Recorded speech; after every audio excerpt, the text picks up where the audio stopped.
লোহিত সাগরে মার্কিন সামরিক বাহিনীর বিমানবাহী রণতরী ইউএসএস হ্যারি ট্রুম্যানকে লক্ষ্য করে অন্তত 3 বার হামলা চালিয়েছে ইয়েমেনের হুতি গোষ্ঠী। লোহিত সাগরের উত্তরাঞ্চলে মার্কিন এই রণতরী ও এর বহরে থাকা জাহাজে বুধবার ভোরের দিকে হামলা চালানোর দাবি করছে হুতি বিদ্রোহীরা। হুতিদের পরিচালিত আল মাসিরা টেলিভিশনে প্রচারিত এক বিবৃতিতে গোষ্ঠীটির সামরিক মুখপাত্র ইয়াহিয়া সারিয়া বলেন, একাধিক ক্ষেপণাস্ত্র ও ড্রোন ব্যবহার করে হুতির সামরিক শাখার সদস্যরা মার্কিন রণতরী ইউএসএস হ্যারি ট্রুম্যানে হামলা চালিয়েছেন।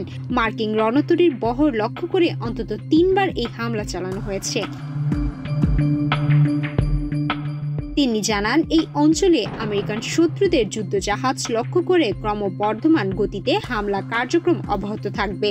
গাজার বিরুদ্ধে ইসরায়েলি যুদ্ধ বন্ধ না হওয়া পর্যন্ত এই কার্যক্রম থামবে না।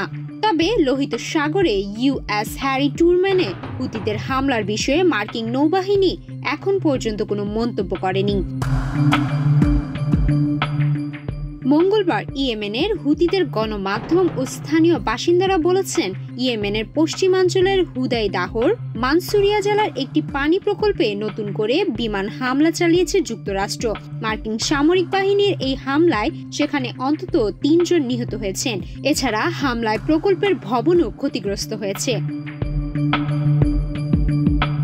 গাজায় অধিক পরিমাণে মানবিক সহায়তাবাহী গাড়ি বহর প্রবেশের অনুমতি না দেওয়া পর্যন্ত ইসরায়েল সংশ্লিষ্ট বাণিজ্যিক জাহাজ ও মার্কিন রণতরীর বহরে হামলা চলবে বলে হুমকি দেয় হুতি বিদ্রোহীরা।